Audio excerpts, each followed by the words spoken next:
What just happened?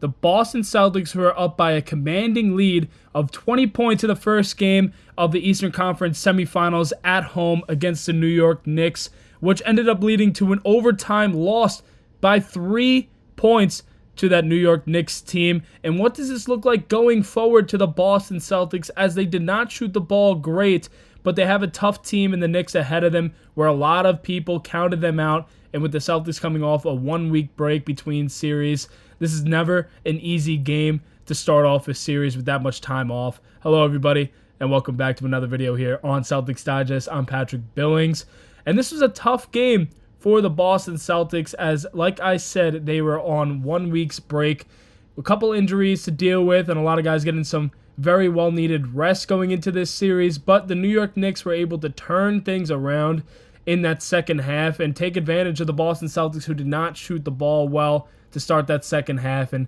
who really lost that 20-point lead. And that's what we get right into in this video to start off. What just happened? The Boston Celtics looked incredible to start that second half, and then everything started to fade for this Celtics team. And if we look here first at that final score, 108-105, as the Celtics did lose that 20-point lead. And if we look here first at the New York Knicks stats sheet, as they had OG Anunoby pull up some career night plays, and of course Jalen Brunson, who was Mr. Clutch this season, and he was able to be clutch for them, hitting some big-time threes with some tough contests by Al Horford, who, we say here on this channel a lot, that he is always up to the challenge to guard anybody that is in front of him, and he was able to really try and contain Brunson. But man, he was just hitting some tough shots on this Boston Celtics team, as they were able to shoot about 46% from the three-point line and 42% from the field. And that's usually going to get things done against any other team except the Boston Celtics. But on a night like tonight, the Boston Celtics did not shoot the ball well at all from all sides of the floor. From the field, only shooting 35% and 25% from three. And that is just not the Boston Celtics that we are used to seeing. We do see some playoff games in the past. This always does happen with the Celtics, that there is one game that they don't shoot the ball well. And if it's going to be one, you really don't want it to be game one.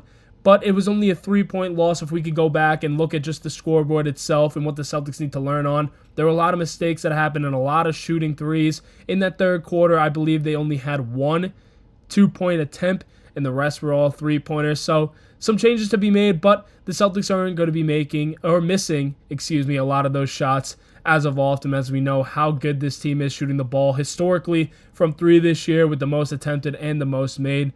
But if we look at a couple guys here, Jayson Tatum able to have 16 rebounds with his 23 points, as well as Jaylen Brown matching him with 23 points and 7 rebounds. But Derrick White with a great game as well, having 19 and 11. But again, the story of the night was not shooting the ball great. If you look at those stats again, man, that's just not Celtics basketball. And a couple of things happened in this game as well, as Sam Hauser came into the game, first minutes of the game, gets injured. So his injury is up in the air as of right now, as we're looking at this post game. And Kristaps Porziņģis dealing with a little bit of an illness again. I'm not sure what is going on over there in the Boston locker room. They usually don't like telling us a lot of things, which just isn't too fair for the fans. But to keep things inside, like Joe Mazzulla likes, he doesn't like to give other teams a lot of what's going on. So I totally understand that, but I hope Kristaps Porziņģis is able to kind of come back stronger, as he has not looked the best in his last few games.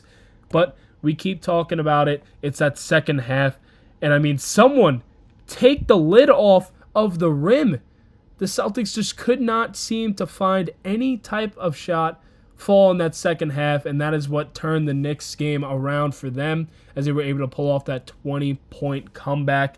And if we go ahead and look here at this second half stats, as the Knicks commandingly won that second half. As you look at a lot of these stats here, OG Anunoby in the second half with 20 points. But if we look at a lot of the Celtics here, Jaylen Brown with 6, Jayson Tatum with 8, Derrick White able to have 12 points. But that 3-point shooting was just absolutely terrible from the Boston Celtics. And there is no other word that you could say other than terrible, maybe horrendous, It was just a terrible showing from the Boston Celtics from the three-point line, as it was an historic shooting night. As we look here by Dan Greenberg, in that fourth quarter and overtime, the Celtics had shot 6 for 29, 3 for 18.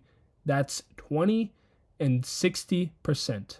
They allowed 5 offensive rebounds, 9 second chance points, and committed 5 turnovers. And as Dan Greenberg says, the 3 pillars of playoff pain strikes again. And I think a lot that had to do with this game as well, as there was a little bit of a shaky start as the Celtics weren't able to get on too much of a run as we saw in the first half, as there were a lot of foul calls, and the Celtics were able to do a little bit of a hack a Mitch to kind of get their little run going and kind of get into the swing of things. But then in the second half, they really weren't able to change things over and get a lot of better baskets. If we could look here as well from, of course, SportsCenter, the Celtics shot 15 of 60 from the three-point line. That just does not win you games, especially playoff games. Maybe in the regular season they're allowed to get away with that, but in the playoff game, especially the first one at home, this is not how you want to be shooting the ball, as they were the first team to attempt 63 pointers in a playoff game and is the most in NBA history.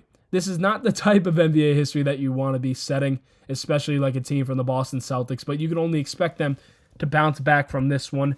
And if we look at this a little bit from StatMuse as well, from the Celtics tonight, 45 missed threes. Jaylen Brown, 7-20 from the field, 1 of 10 from 3, and his one make was at the end of the game there. And Jayson Tatum, 7 for 23 from the field, 4 for 15 from 3.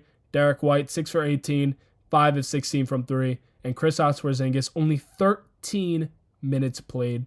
And like I said earlier, they only lost by 3. So if there is a couple positives to come out of this game for the Boston Celtics, as it does hurt, trust me, it is definitely hurting, but a positive that could come out of this is that it was only a 3-point loss, and there was a lot of mistakes from this Boston Celtics team on the offensive end, because defensively, there wasn't much that they could do to Brunson at the end of that game, as he was just able to hit a ton of tough shots over Al Horford and a bunch of other defenders, but kind of going up on that glass, as they are a little bit of a bigger team than that Knicks team. Luke Cornett kind of getting into that early foul trouble kind of hurt them, as he was the first one to foul Mitch to start that hack of Mitch, and then ended up getting 2 more fouls after that with the 3 early ones. And Al Horford really in that second half, as Luke picked up 5, had to fill in with no Kristaps Porziņģis, so that hurts for them as well.